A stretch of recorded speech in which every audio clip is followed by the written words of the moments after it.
Welcome to Earth, a Love Story. I'm your host, Robin Lassiter. I am so excited to report that this time on the podcast, I am sharing my recent conversation with the great David Coleman. I have been wanting to have him on the podcast for a long time, and the stars finally aligned. He is here, and this is an extraordinary episode. David has been studying astrology for over 30 years and practicing professionally since 1997, working with clients from all walks of life, including members of the British royal family, business professionals, budding magicians, anomalous experiencers, and more. David's journey has been a fusion of astrology and magic, developed into a practical system that he published in 2011 as the 26 Keys, a new approach to astrology. Over the last decade, David has maintained a free online journal called Journeys in the Astral Light, supported by his generous patrons, where he publishes monthly in-depth explorations of astrology, magic, and spiritual growth. Now, after over 30 years of research and writing, David has created an archive of mysteries, a vast, freely accessible collection cataloging over 1 million words of his work. This expanded site is designed to be a deep, structured exploration of astrology, magic, meditation, psychic development, and more. Whether you're a newcomer or a seasoned practitioner, this archive is an open invitation to learn, discover, and grow as we move into an era of revelation and awakening. I met David a few years ago when we were both founding members of the Experiencer Group. At that time, I was still wrestling very much with my experiences and found in David a generous, safe, and wise guide through some of the most perplexing and frightening times of my life. Beyond David's impressive bio, you'll find a kind, authentic soul who is doing great work in the world. David will be a returning guest on the podcast, and we have so much to say to each other. He has so much wisdom to share in these unprecedented times when we will need, as David told me before our talk began, to strengthen our spirit for what is to come. In this conversation, we talk about her, Gaia, our mother planet Earth. David explains why the ETs are here at this time, why disclosure has to do with the Earth herself, where we're going, and what we will need to do to get there. And we've only scratched the surface in this conversation, and yet David expanded my awareness out to the farthest reaches of creation herself, down into the darkness of the current struggle of humanity, and back to a golden future that is ours to express if we can face and bear what we've done and what's to come. This is a deep, beautiful, special conversation, and I am so pleased to share it with you. I hope you enjoy my talk with my cherished friend and soul family, David Coleman. So, do you want to talk about yourself, or do you want to talk about, like you said, this connection to the Earth? Where do you have an idea of where you'd like to start? Is there a difference? Yeah, but I get what you're saying. Yeah, it would be helpful, I guess, for people who have never heard of me, don't know me, to hear a bit about me, who I am. I don't mind telling you my age right away. I'm 53 years old. I grew up as a kid in the 70s, and I had experiences when I was young. They were not UFO experiences.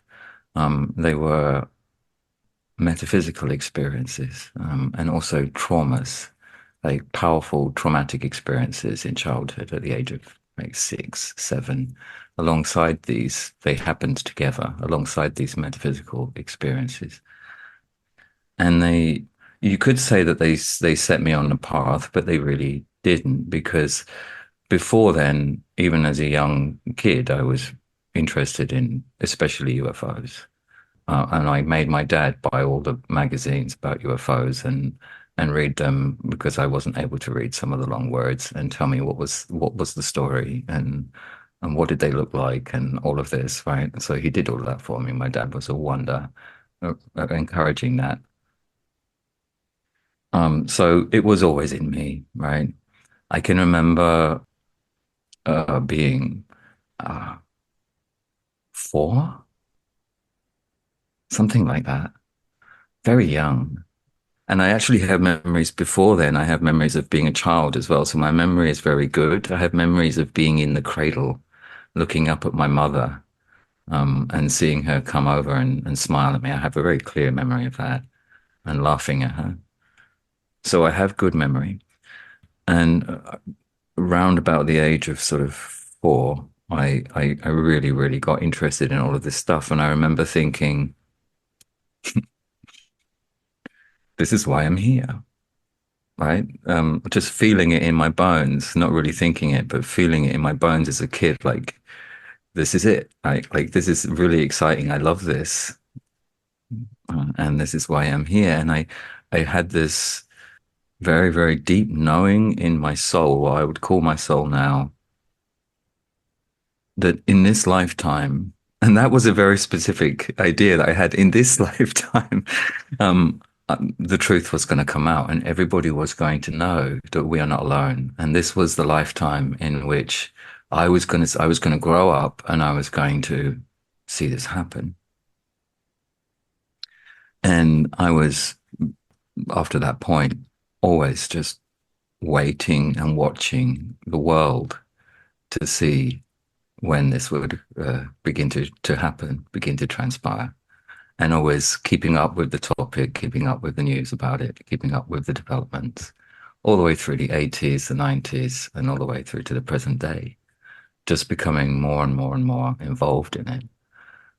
So it wasn't these traumas and these like early childhood experiences I had that set me on the path. I want to say that, but they they just they lit a bomb underneath it. They exploded it and they caused it to accelerate rapidly after that point. And I went through my teens and my early 20s very isolated from everyone around me, super alone in all of this, and having to grapple with everything that I'd experienced and everything that I knew, everything that was ongoing and that was happening at that time while dealing with this isolation from other people at the same time. That was really hard.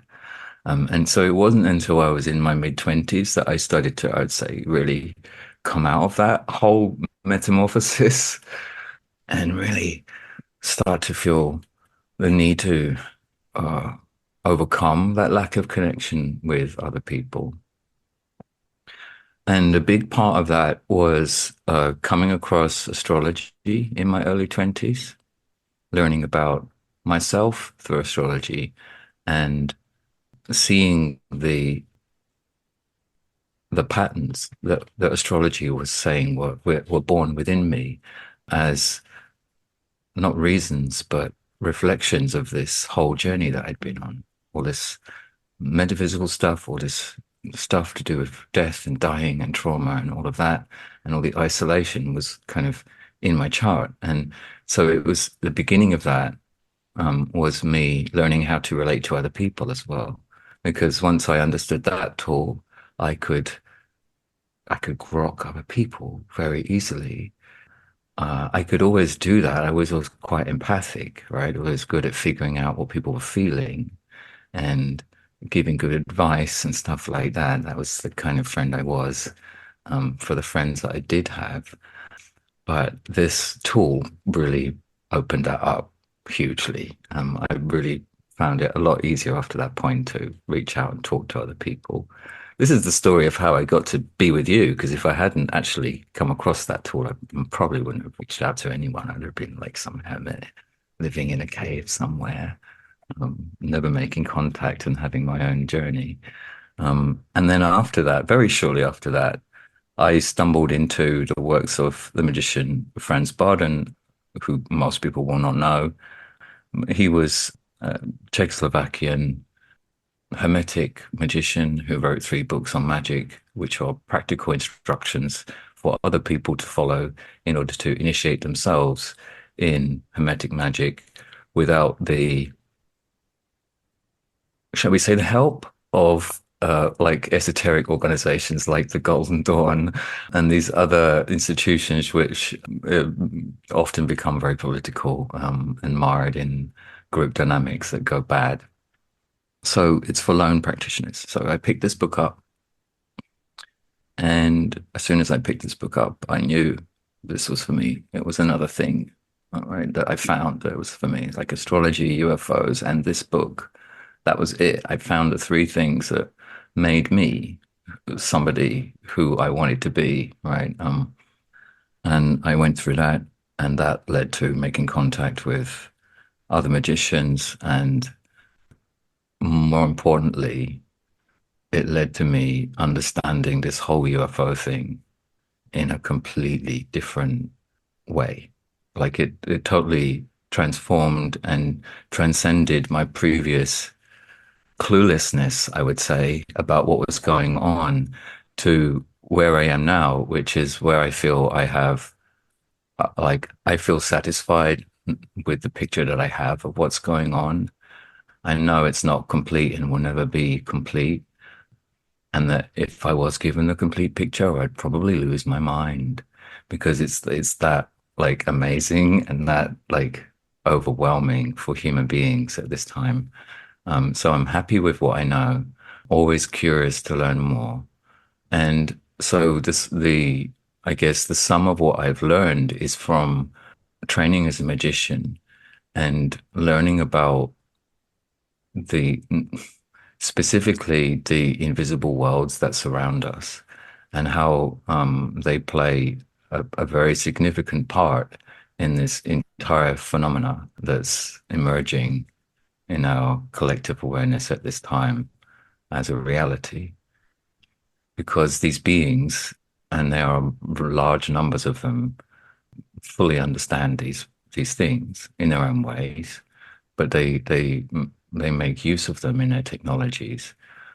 And so it was gaining that insight through occult studies that led me to really see what was really going on in this UFO thing. And then that led to experiences of my own as I developed certain magical faculties as a result of going through initiation. I had my own forms of contact with them. And that's been going on for a long, long, long time now. That's my story, I guess. That's who I am. And now I help other people understand their experiences. I share what I have learned without really divulging too many of the details of my experiences because they're very sacred. Uh, Spiritual experiences actually that get sort of diminished in their power through the sharing, but I can definitely share the things that I've learned in that process without sharing those experiences. That's what I'm here to do today with you. And it's how I met you as well, because we both were founder members of the Experiencer group some time back now, 5 years or so back, six, seven. I can't remember how long time passed. How much time has passed in this time? The coronavirus sort of like messed up everyone's chronometer, so we don't really know how long ago that was anymore. But yeah, that's how we met. And I'm just so grateful for that, that I'll be forever grateful to the Experiencer group for so many things. But meeting you is the greatest of those things. Thank you so much for sharing all of that. And I'm remembering as you're sharing, remembering meeting you and Yeah. coming in hot, coming in Yeah. scared and Yeah. No. overwhelmed and finding so much support and finding kind of the highest teachings and the best information through your help. Right. And I'm thinking specifically, I just have a desire to quickly tell one of the most profound experiences that you helped me with was the contact with the mantis being. Mhm. And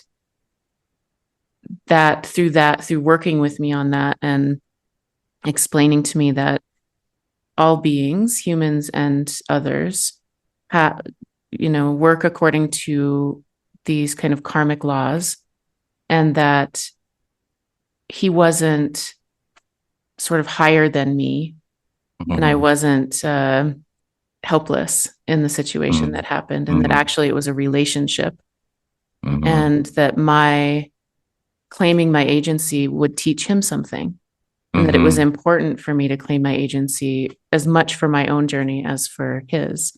And that Mm-hmm. really shifted the idea of that, but actually the experience of that, going through the process and the way that you guided me, Mm-hmm. was a massive turning point. Having that experience in my body of realizing that I was an equal player, Right. and that it was about relationality, not some sort of hierarchy or helplessness or anything like that. So, Yeah.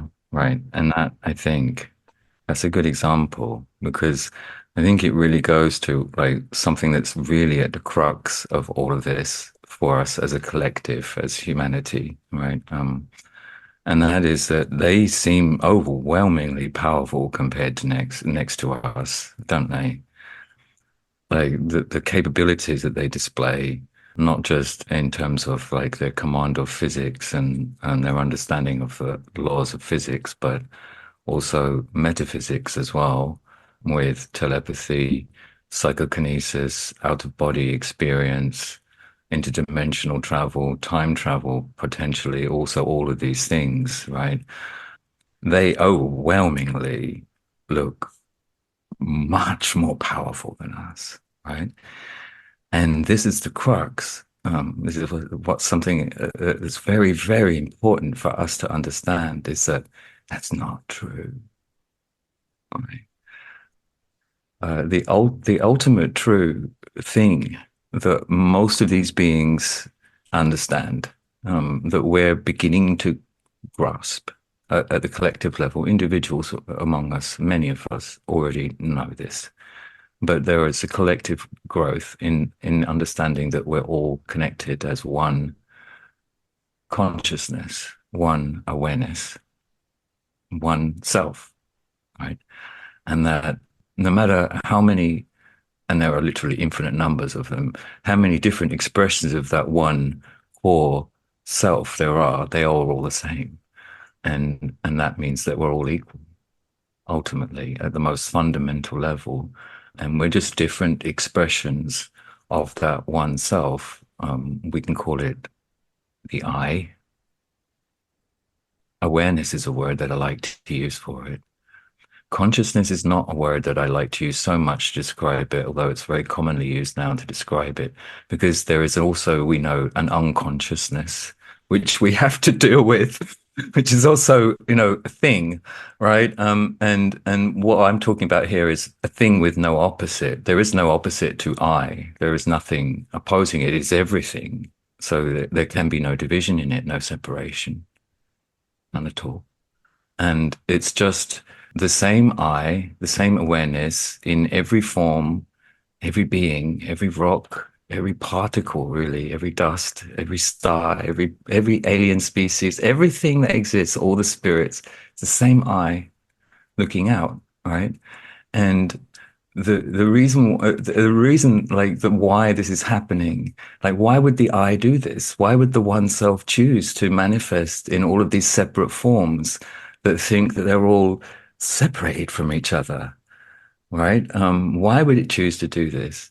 The answer is that it's in its nature to do that. It is awareness, right? That's all it is. It's just awareness. And it is the nature of awareness to become aware, to be aware.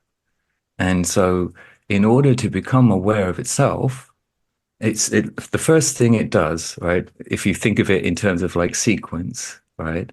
The first thing of creation of everything, the first thing this I does, and it has no beginning and no end, by the way. So that means there was no Big Bang. There was no beginning to anything, right? But, it's hard for us to grok this.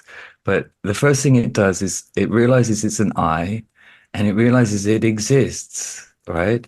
It's awareness. It's like, I am, I am, I am. And in that first transition between I and am, with there's really no time for it, right? In that first transition, it becomes aware of all this infinite potential within it. I am. When we think of those words, I am. We're just filled with this awareness of meaning. That means something. I exist. I am. And it has meaning. It's filled with meaning, that sense of I amness, right? So all of this meaning is within the I. It perceives it, and it must express all of that meaning. And the only way it can ultimately express all of that meaning is if it interacts with it, if it interacts with itself, if it interacts with all of that infinite meaning in infinite forms.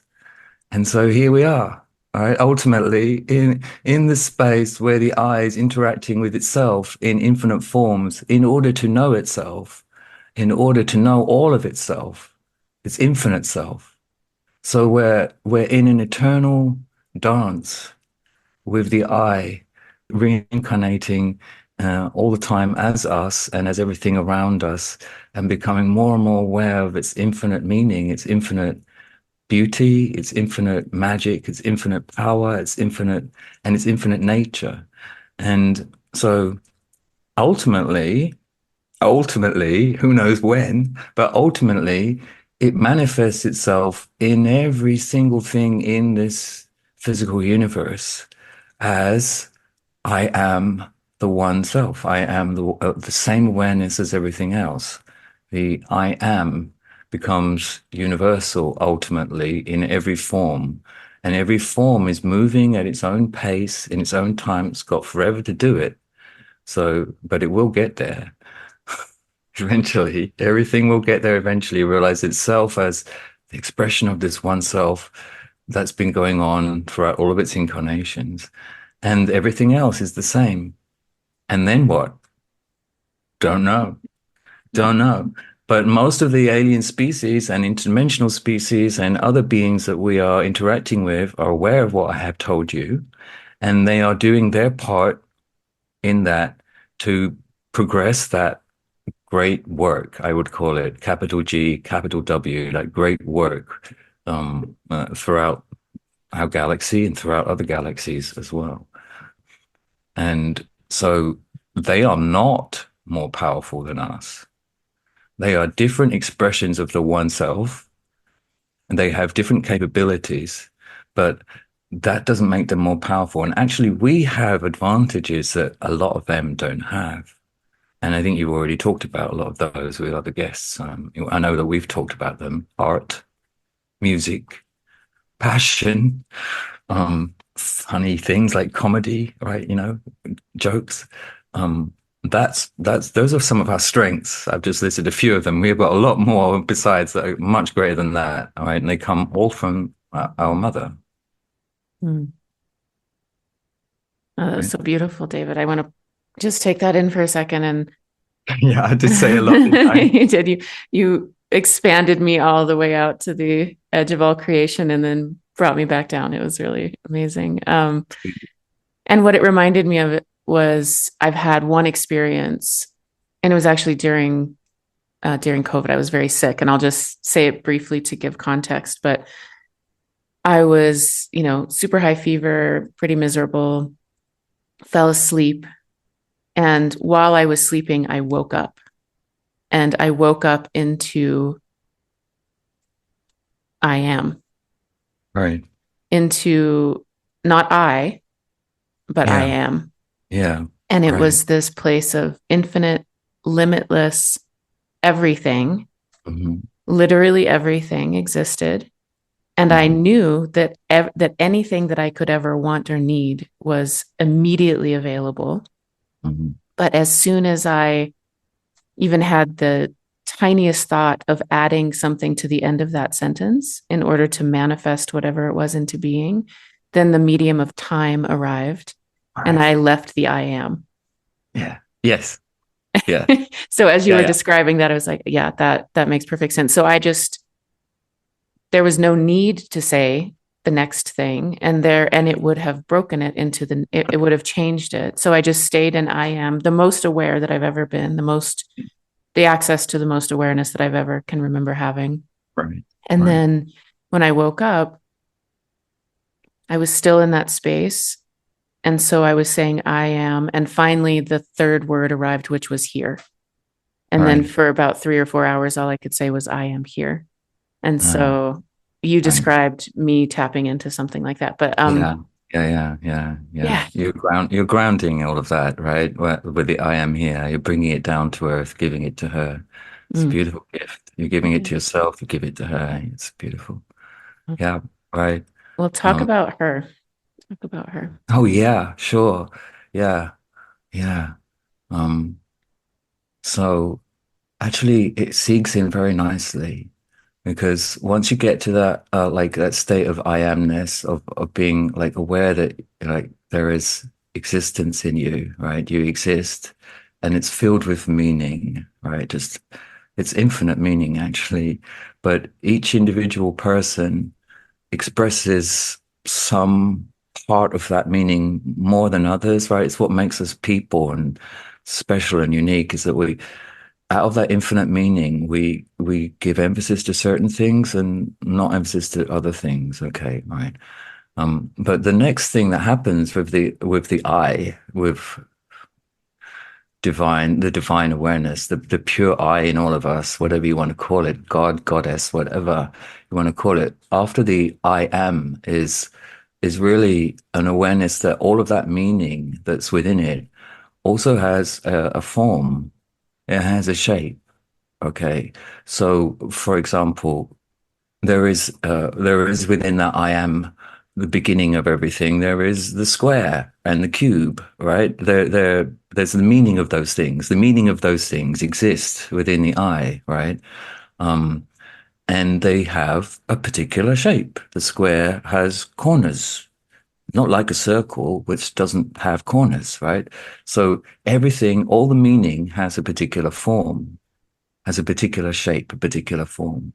And that is the next realization that the I has, which is what gives birth to the greater, what we call the greater selves or the higher selves, because they embody the the meaning in form, in an archetypal form. Right. So you all have the greater self in within that realization of meaning that the I has at the beginning of time and space and everything that happened outside of time. You have this realization that oh, there's human beings in there. All right. I am human beings. Okay. And so human beings are going to be created and they have a shape, they have a form, and that form becomes the greater self of all human beings, the guide of all human beings, right? And it looks within itself. It continues looking within itself like awareness always does, always looks within itself. It looks within itself and it sees, oh, wait, I have an infinity within me too. We're getting to Gaia, by the way. I have an infinity within me too. And I must give it expression. I must give form to that expression, right? So then we get all the individuals all the little individual human greater selves, right, that are running the show out of the one human greater self. There's like a family of individual human selves born. Form keeps going down infinitely, infinitely, infinitely, infinitely, infinitely. Everything moves towards infinity, right? Taking shape, taking form, all that meaning, taking shape, taking form. Eventually, you get your greater self, you get my greater self, you get the greater self of every person that's alive today, every tree that's like ever been, all of that, right, comes into existence. And these greater selves keep doing the same thing and they look within themselves like, I've got all of this meaning within me. I'm pregnant. I'm stuffed with meaning. I'm filled with meaning. And I must give birth to it. I must give birth to it. And all of this is happening outside of time, all right? And before time happens, as you just described it, right? Um, but now as they give birth, as they must give birth, they create all of these individual expressions of themselves. All of these greater selves create countless numbers of themselves to have those interactions with themselves, like the one self wishes it to be, and that gives rise to you and me and all these other like beings that we know in our physical world. Okay, now Gaia, bless her, she is like so um she's so fully aware of that. She's so fully aware of herself as a greater being, right? And we're getting there as human beings too. She's taking us there along that journey. Okay, we're getting there with her. She's so intensely aware of that that everything she does is like literally everything she does is an expression of what her greater self uh, wills. She's completely in alignment with it. She never does anything that needs causes her greater self to need her to drag her back into line, right? Human beings are doing that all the time with their free will and making bad choices with it, and their greater selves are coming and whispering in their conscience and saying, "Don't do that. That's bad for you." But when then they ignore the conscience because they have free will, and then they have to learn that mistake and so on. She never has to do any of this, right? She's so fully in alignment with it. And so what she does is perfectly and like a perfect mirror. What we see her doing is a perfect mirror in the physical world of what her greater self does, which is give birth, be the fullness of her belly, the fullness of the meaning within her. She's continuously birthing it in new forms, new creation. She's the consummate creator of life, a consummate artist. Everything she creates is beauty. Everything she creates is unique, is different, is never to be repeated.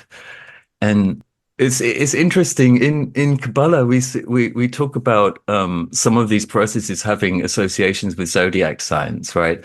And this process of the greater selves giving birth to all of their individual incarnations through time and space and stepping into time, in effect, creating time to do that. This is associated with the sign of Cancer, which is like a sign that's very dear to your heart, right? And the crab, interestingly, when you look at the crab in nature, what does the crab do? The crab is born with all of its eggs. It carries its eggs with it all through its life. It's got its eggs inside. It's pregnant the whole time. It's fully like stuffed with meaning and pregnant. It's pregnant with life the whole time, right? And then when it's time to give birth to its young, it just ejects them right into the stream, into the current or whatever. It finds the right current to do it, spends forever trying to find the right place to deposit them and let them go, right? But then once they let go, that's it. Job done, right? You're free. You've got to make your own way in this ocean of life. You must find your individual way, right? But I will always be within you, guiding you, kind of thing, right?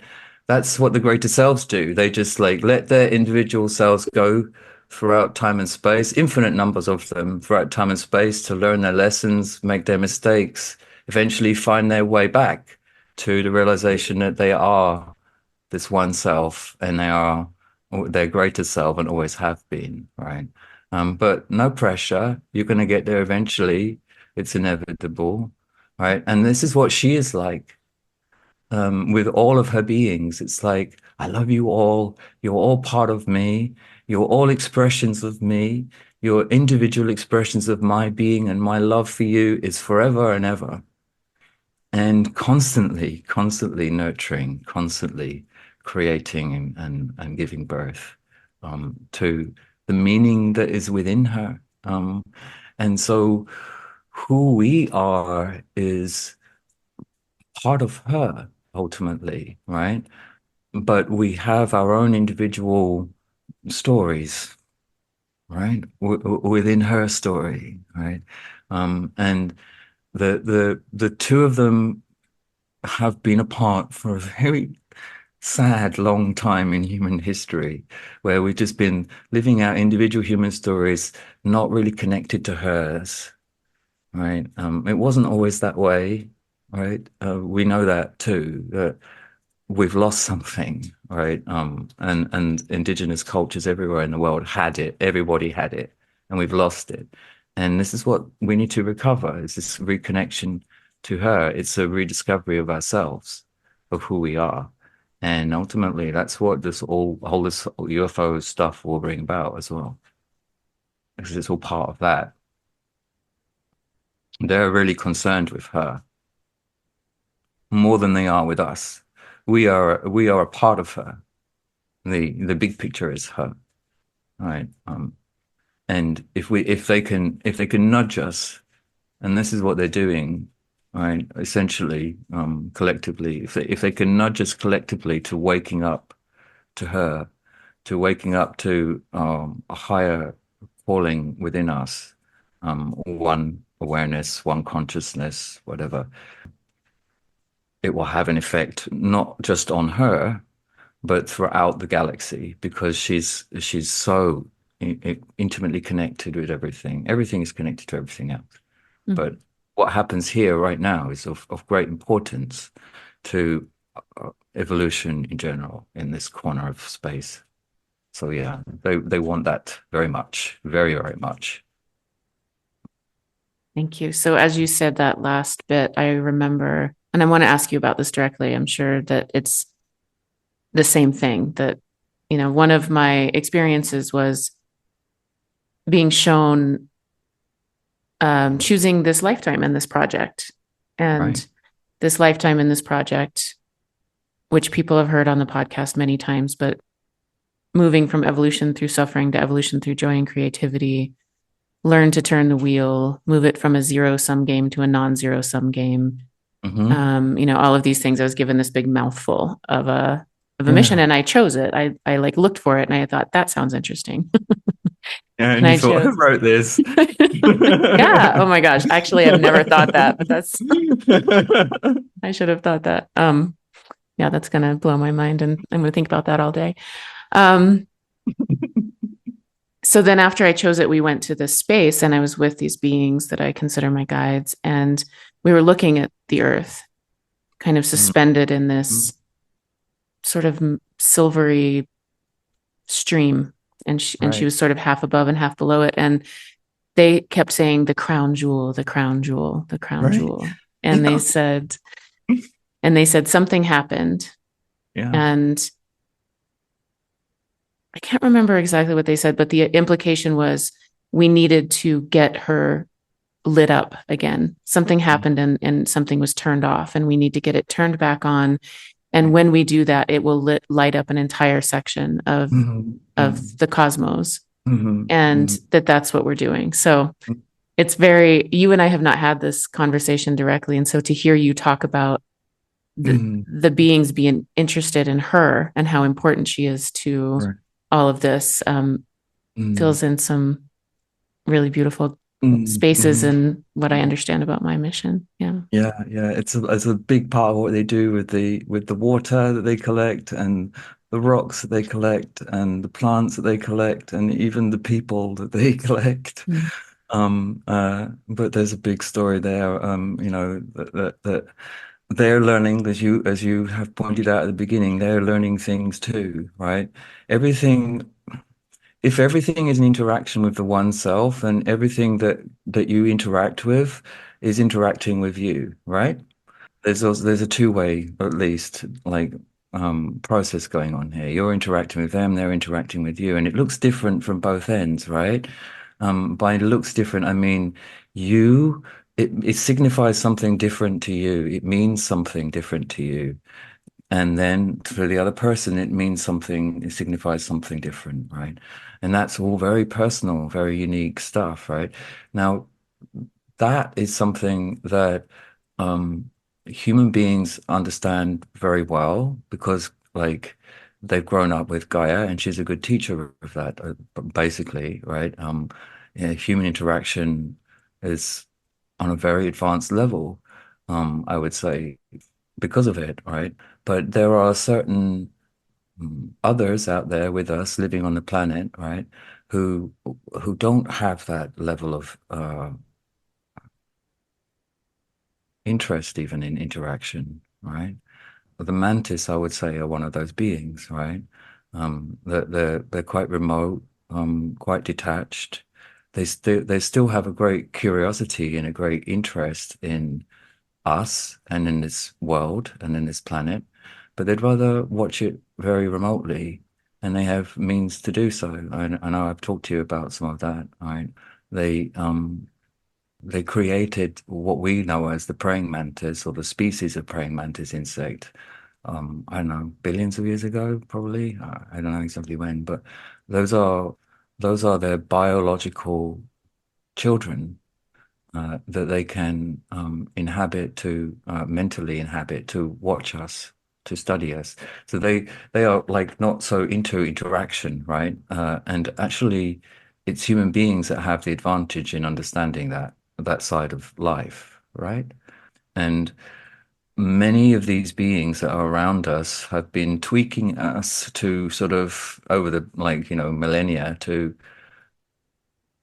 interact in certain ways with each other and with nature, and also to amplify that ability to interact. And it's had uh upsides and downsides, we can say, right? There's like all the warring, right? All the fighting, that's all interaction too, by the way, right? So ultimately, what I'm really getting at here, though, is that this interaction that's going on, it has a purpose, a meaning to them and to us. And there are certain beings that are going to learn things from us, very important things that they could not learn from anyone else. All right. And actually, there's always a balance, there's always a harmony in the universe. So if you think about the value of the things that human beings are going to get out of these interactions in the centuries to come, in terms of technology, in terms of consciousness expansion, in terms of exploration of this wonderful universe, right? If you think of that, right, and it's just like it blows your mind, right, to think about the possibilities of what that is. There's an equal payoff for them, right? It's gonna be an equal payoff, just on a different scale. The interaction always has meaning for both sides, and there's a reason for it. And talking about the Greys in this respect, we can briefly mention that one of the reasons that they're interacting with us is because of this. They need to take something from us. They need to learn something from us, that they have lost, and we're actually ideally suited to be able to teach them that, right? We're aware that, like, we know we've heard the people brave enough to talk, right? We are aware that they do things that, or that some of them do things that are offensive to us and hostile. And one of the reasons why they do those things is because they don't understand the implications, the personal effect that this has on people, right? But we are in a really good position to teach them that, because we're not going to stand for that, right? For very long, at least, right? We're going to resist that, right? That kind of, Mhm. and we're going to try and teach them. So they're going to learn that from us. And that's going to mean that they don't do that to other species from that point on, right? Ultimately, that's something that they're going to get that's very valuable to them, right? And they don't see that yet, right? A lot of them don't see that yet. So there's a lot going on here, and I want people to understand that we're not as powerless as we think we are, and actually we're not taking so much as as we are interacting, right? We're not stealing their technology, and then like our governments aren't like benefiting from. That's not just the only thing that's going on. All right. There's an interaction happening here. And as part of the interaction, these beings are learning, and they're also growing in their awareness of the oneself, and how that works, how to interact with other versions of the oneself. All right. So it's very, very complicated, but we're not powerless. And like one of our great strengths, our greatest strength in my view, is this amazing planet that we live on, that we share, that we are part of, not just live on, that has given us all of this flesh, all of these bones, all of this blood, all of these fluids, all of these tears, all of these joys, all this laughter, everything, all this music, all these plants, all this fruit, all this animal life, all these clouds, everything. Oh my goodness, she's so amazingly giving, like creating and sharing with everything, right? She's given us all of this, and it is my view that it is our destiny. In fact, more than our destiny, it is our duty to take that gift, those all those gifts that she has given us, and share them throughout this universe. Give them with love and show and go with love from her as she would have us do, right? And treat her with respect, of course. We're going to have to do that first before we can do any of this, right? Because we wouldn't even get to the place of character where we would do that otherwise, right? But to go out there and to give of her spirit, to give of her nature to all of these countless worlds that are out there, right? Yeah, there's so many species out there, by the way, just to get that out of the way. It's life everywhere, not just because it's all oneself and it's all alive, but because there's literally life and civilizations and peoples out there of all kinds of descriptions. And it's amazing. It's truly amazing, what we have waiting for us on the other side of that door. I want to mention briefly, I recently wrote an article called Renegotiating Pre-Incarnational Contracts and Teaching ET's Consent. And it basically is exactly what you're talking about. I do think that, yeah, I love that we What a haven't wonderful spoken title. in however long, and now we're just, Yeah, yeah, it's all the yeah, same. yeah, But yeah, yeah. that was beautiful. Through help, through your help and others, and through my own experiences, I do think that is something that we're giving them. And so I wanted to say that for people For who sure. have I know lots of people have read that. So, Sure. Yeah. tell us how sort of the deepest for me, like the most on earth here connected to human form and to my experience. It's not the only experience, but it's a huge one that is often overlooked, which is grief and death, Mm. and how she is teaching us through grief and death, teaching us through her body. Right. Yeah. I think that first of all, I would say she has been long suffering. We would be blind not to agree with that at this point, that she has been long suffering at this time, right? From all kinds of disharmony and abuse, really, uh, greed, all of these things, right? But ultimately from the lack of human beings being with her, being on board with her, right? And causing this boat to hit the rocks constantly, right? So first of all, in her long-suffering nature, serves as a perfect example of how, despite all of that long suffering that she goes through, she maintains what? A loving position, a loving stance, a loving awareness, a loving givingness. Every spring she just gives again, right?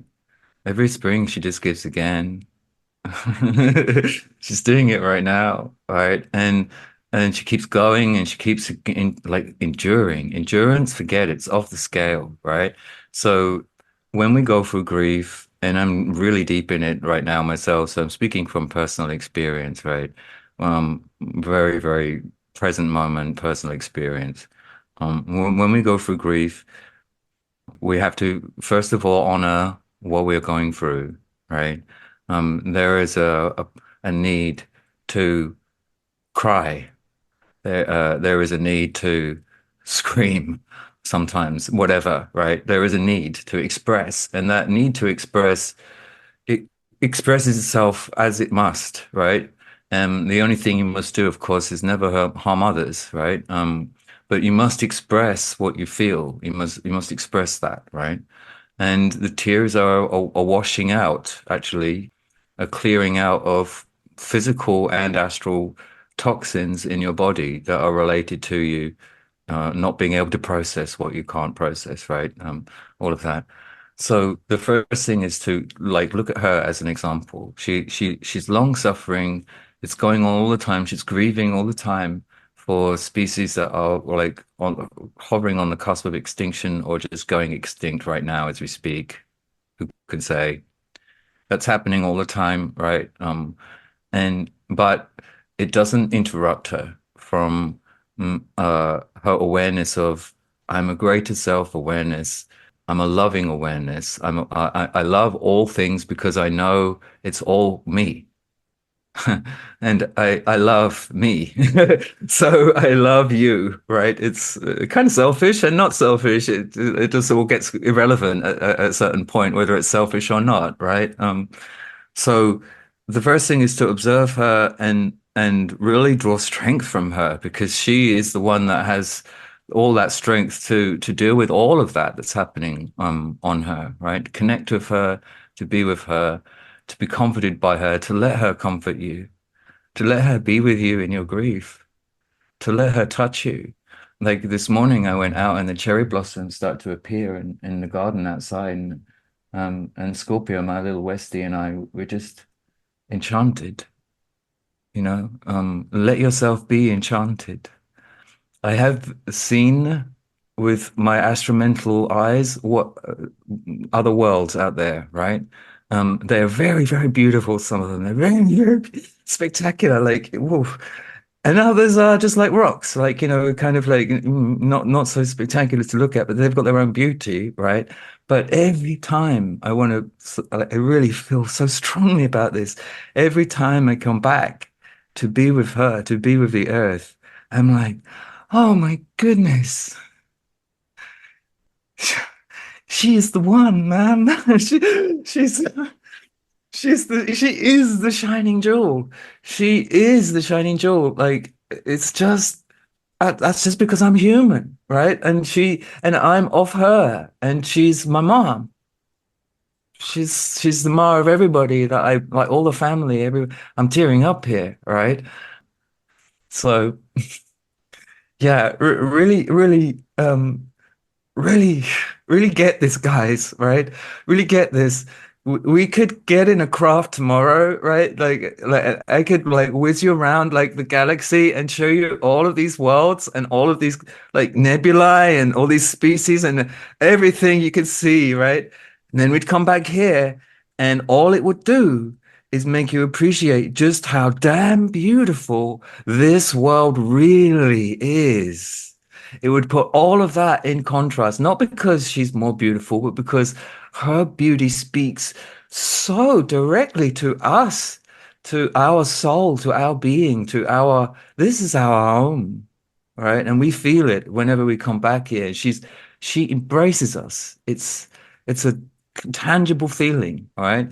So don't be too hurried to get out there, right? You'll want to come back. That's what I'm telling you. You'll yearn to come back pretty quickly. You'll be like, oh yeah, but I really want that strawberry ice cream again, right? Or that fruit sundae, or whatever it is that you like, right? That she creates, and she keeps creating, right? So there's always this new stuff for her to show us. It's really all about that, guys. It's really, really, really all about that, right? Like the ET stuff, the other stuff, the UFOs, how they work, all of that is really, really fascinating. But this is where we'll be in 2 or 300, 400, 500 years, whatever, right? Down the road. This is where it will lead us. This is what it will be. You talked about, which we all feel, I feel, this sense that we've lost something, lost our connection to her in some way, lost some sort of capacity to be Yeah. in connection with her. There's some distance. Yeah. And I have some sort of context around that, which is that I feel that I came in with a blueprint, Yeah. and it is the land, and it is my body, and it is the land, and it's some sort of connection that needs to be, the words sound very technological, but like that needs to be installed and that needs to be imprinted into a particular place. And I feel very strongly that that place will hold a resonance for hundreds of years, and that it will serve at some point in the future. And that's the way that I kind of make sense of this. I wonder if you can talk about how people might find that connection again, or what we need to do collectively. Yeah, sure. For every person, I think it's got to be different, all right? But there's got to be somewhere that calls somewhere in nature, something in nature, or some place, some specific place in nature that calls to you. right? Some people, it's rivers, waterfalls, rocks, like big mountains, right? Islands. There's something, right? Trees. And if there's a specific one, right? Try to understand that it's all very much connected to her, much more than human beings are, right? Human beings are, as a whole, outside of connection with her, but the rest of it is very much in connection with her. So you can literally pick absolutely anything in nature and have an interaction with it, and it will lead to an interaction with her. All right.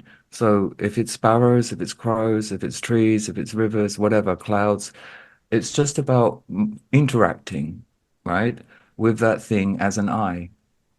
It's about first of all sitting there and going, I exist, I am, and I recognize you as another being that exists, whatever you are, whatever form you are in, whatever shape you are taking. I can see, I perceive the I in you. All right. Um, and from there, you will very quickly make a connection with that being, right, with that particular thing. An empathy will form, right? To begin with, to build that connection, and it will just grow. And it's through that connection that you can draw close to her through literally anything that is there, right? But I wanted to go back because I wanted to go back and talk about that issue of death and grieving a Mm. little bit, right? When we go in, like picking that up again, when we go into something like that, a period of darkness, let's call it relative darkness, where stuff is hard and we have to endure it, right?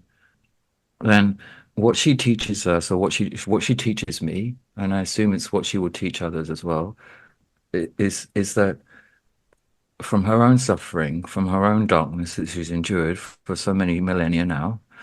So what I perceive in her is an awareness that she knows that it's all ultimately for the greater good, right? That the deeper you go, really it's this, that the deeper you go into darkness, which I would define as ignorance, right? Ignorance of the oneself, right? Which leads, therefore, ignorance of the oneself means you can war on each other, you can fight, you can kill each other, you can cause death, right? You can cause trauma on other human beings, right? So the deeper you go into that darkness, and she's gone with us, right, into that darkness quite deeply now, the inevitable moment of return when people realize the truth, which is that they're all connected, right? The inevitable moment that must come eventually, right? Eventually, people return from that darkness, and when they return from that darkness and return to the light is brighter. Um, it is informed, it is enriched by being pushed into the soil of the darkness, and the richness of that dark soil enriches it. And when the seed breaks through, yeah, the plant is really strong, right? So essentially, the journey into darkness, we go into darkness and ignorance, right, as a collective species with her for this X amount of time, so that when we come out, our awareness will be deeper. Our awareness of the one self will be deeper. It will be deeper than it was before, deeper than it was with the indigenous people, because we have journeyed with the dark into the darkness, and now we've come out, right? So what she teaches me and how to deal with my grief, I've recently lost my husband, my sister, who I grew up with, and in the last 10 years, also my mother, like 10 to 12 years, my mother, like a lot of people that were important in my life. And what she has taught me, as well as my little dog, who is her, really, who is the one, the part of her that I live with, right? What she has taught me is this, that the deeper I go into that journey, the deeper I process into that journey, staying aware of the light, not losing sight of it, right? I will eventually come out of it. I will find my way out of it. And when I come out of it, I will have things that I can share. I will have a brighter light that I can share, that I can give to others, and I can do what she would do with it. I can give it. I can just give it away with love. I can just give that away with love, right? So that is the thing to remember about grief is that it is temporary. Loss is temporary because actually it doesn't truly exist. The loss of idea of separation doesn't really exist in the grand scheme of things. But I accept in our reality, personally, physically, it's a real thing that we have to deal with, and there's real issues that we have to deal with there, right? But fundamentally, we discover that we didn't lose anything ultimately, and therefore the grief was okay, right? All the trauma is it's okay, I can let that go, all right? But sometimes things leave shadows, imprints on us deeply that we carry forward again into another life. We've got to deal with it again, right? That's often the case. But ultimately, all ultimately transcends itself. It comes back to reset itself. And really, that's where human beings are at the moment, is that they're at the U-turn. They're at the deepest, darkest point of darkness, getting there, and they're about to do the U-turn, come out. And when they come out, they're going to bring all of this knowledge and enlightenment. It's going to be deeper. It's going to be a deeper awareness of the oneself in us as a result, a deeper connection to her, a deeper connection to her ultimately is what's happening. And then, as I said, the future is, and I will say that it is this, right? The future is that we will then take that deep love that we have, that deep connection that we have to her, and we are going to go out and we are going to spread it far and wide, just like she would want us to do. And that's going to be the real story of the human race, not this one that we're living through now. This is the prelude. That's so beautiful. Your incarnation is about as well, is transitioning us to that point, right? Where it's not evolution through suffering with her anymore. It's not evolution through suffering with Gaia anymore. It's Mhm. evolution through love with Gaia. It's evolution through connection to Gaia. And our focus is so important. We're so powerful as a people. We're so magical that we're focusing all the time on the suffering, the suffering, the suffering, the trauma, the trauma, the trauma. We get more, we get more, we get more, we get more. So it's like a vicious cycle that we keep perpetuating, right? The more people that focus on the joy, the love of connection to Gaia, the more we'll transition to that path that you're here to help us transition to. And you will. You'll see it happen. You'll see it happen. It's happening right now, and you already know it's happening right now, but you'll see it gathering momentum, and it's going to be quite a wild ride for sure. It is, Um, yeah. and we're all very privileged to be here to witness this moment in history. I tell you, it's Hmm. very, very huge privilege. Yeah. Yeah. What the language that came earlier this year is that grief is the portal of the apocalypse. That's what I've been Yes. calling it. Grief is the portal.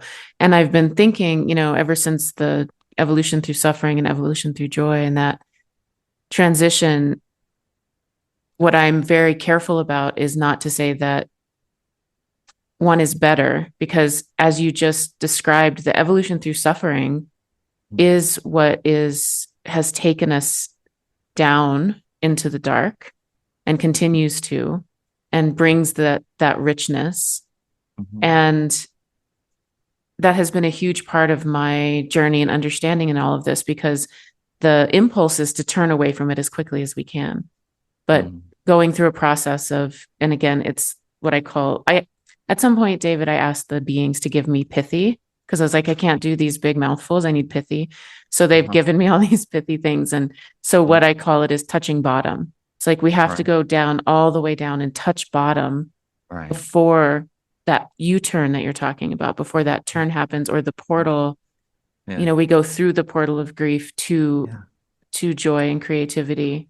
Yeah. Yeah. And that journey is not like a light switch being switched on. It's actually a journey as rich as going down into the dark is coming now back up, and learning how to hold it, learning how to be with joy. I Mhm. also want to say, the honeycomb matrix, where you place your attention and the quality of your attention, Yeah. um, reality shifts based on that. And that's what you're saying about, Yeah. in right now, in the very kind of prosaic world, it feels a little dangerous to be like, I'm focusing on joy right now.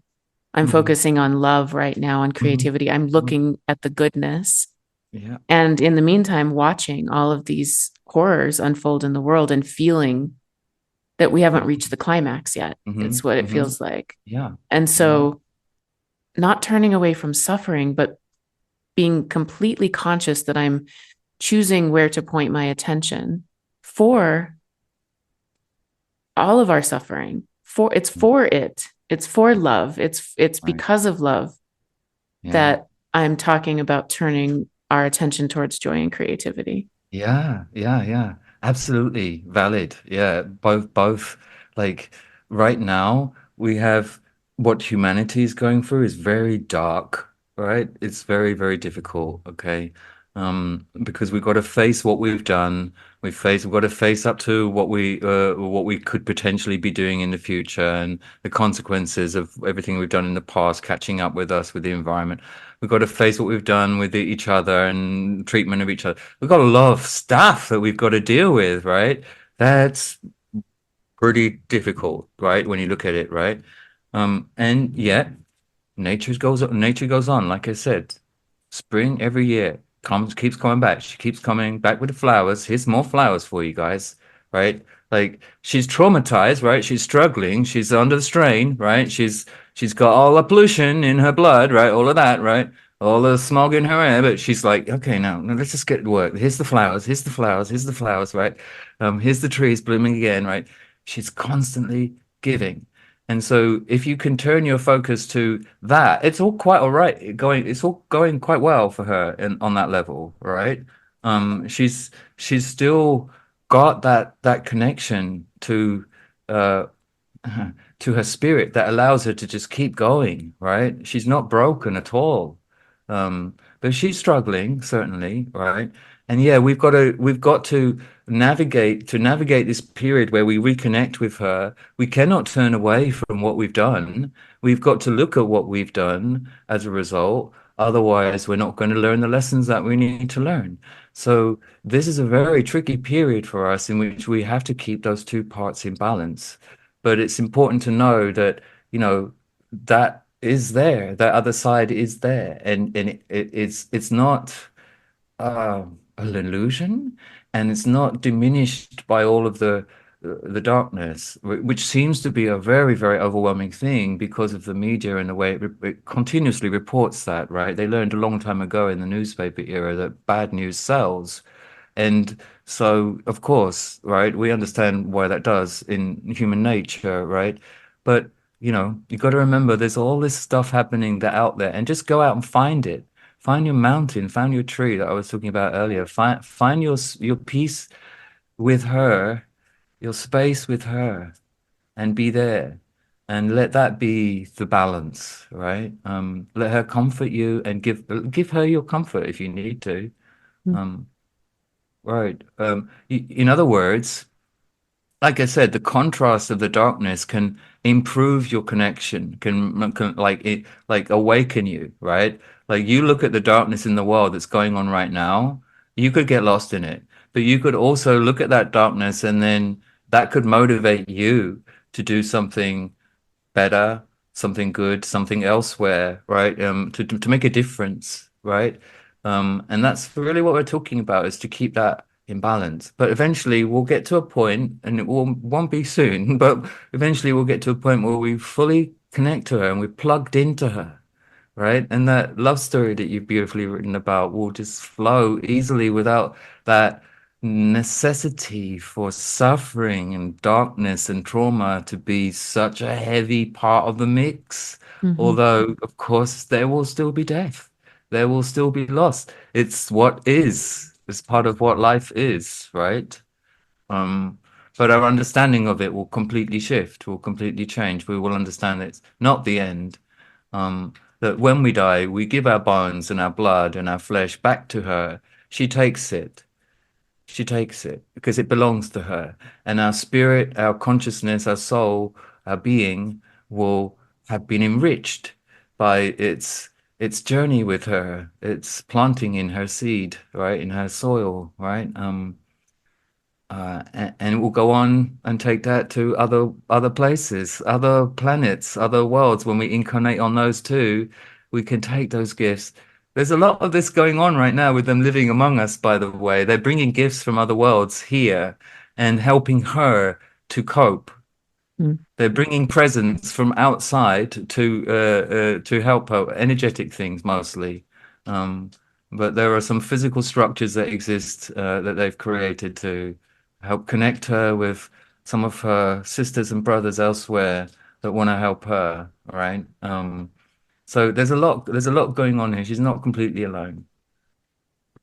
Just all she's waiting for, really, all they're all waiting for is for us to get on board. But for us to get on board, first of all, we've got to get over the UAP disclosure thing, and we've got to get over all the like global shifts that happen as a result of that phenomena Mhm. becoming known, right? But really, ultimately, it's again not going to be about that, right? Like it's again fascinating to learn about all these species and what they can do and why they're here and who they are and what they're from. That's all endlessly interesting, of course. But the that's not what the story is. The story is a love story between us and the earth. The story is about us. It's about us. The big revelation is not who they are or what they want or where they come from. It's the big revelation is about us and the power that's within us and what's within us. This oneness that we can really make so much happen with, right? Once we collectively get on tapped into it really, and working together as a collective species with this awareness is just so much that we can do. So that's really what it's about. And that's the big surprise. It's like, oh my goodness, it's about us. It's not about them. That's a little while to come, right? And the governments and the secret keepers already know this, by the way, right? They already know that it's about us and we're really powerful and all this. And they're not excessively interested in us, right? But we are the sort of the current state of awareness of Gaia, the current point of awareness of Gaia where we can go out there, right? And they want to help that to move forward, right? But it's not excessively about us. However, we will eventually learn that we're much more important than we think we are, and that this has, in a way, been all about us and her, because we are her. We are the same thing. Yeah. Right. I think I explained that. Oh, yeah. It's It's so kind of good. lost my way a bit there. No, it's so good. I have probably, actually, let me see. Yeah, I Yeah. have probably 10 minutes. Yeah. I Okay. I want you to come back on the podcast like every week forever. I would love, you're such, Yeah, we could do that as well, couldn't we? Yeah. yeah, we We, we, could. we- we've Yeah. got such a lot to talk about, the two of us, like you and Yeah. my sister. So Yeah, we I feel do. like, we've been together for a long, long, long, long time. Yeah. I'm comfortable talking to you about everything. So Mhm. yeah.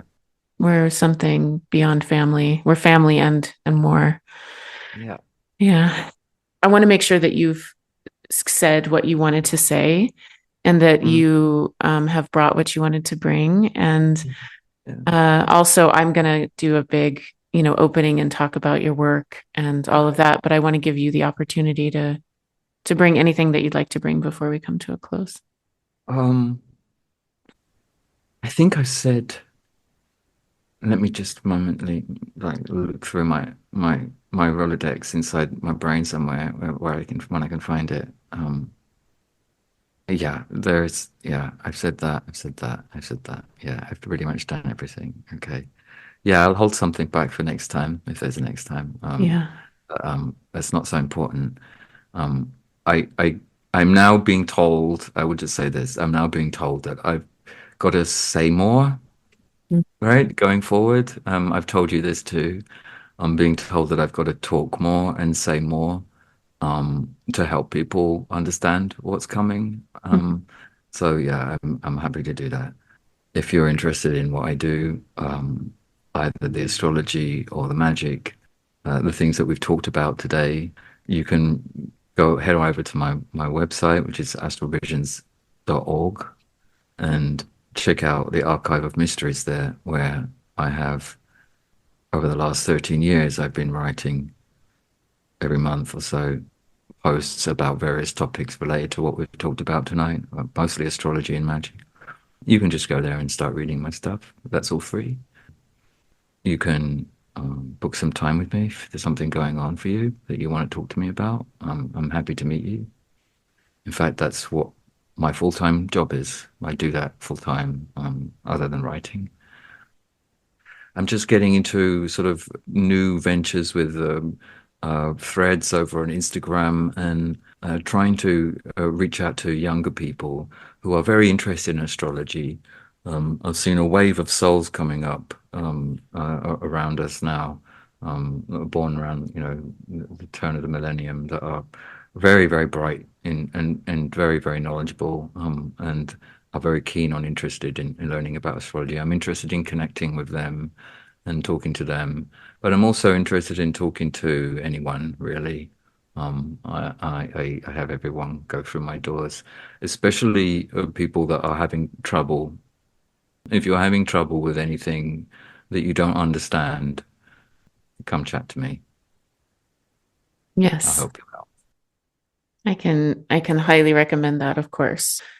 I can't see a reality where we weren't in this life together and doing this Hmm. together, and when Hmm. where we didn't arrive and get to know each other, you know?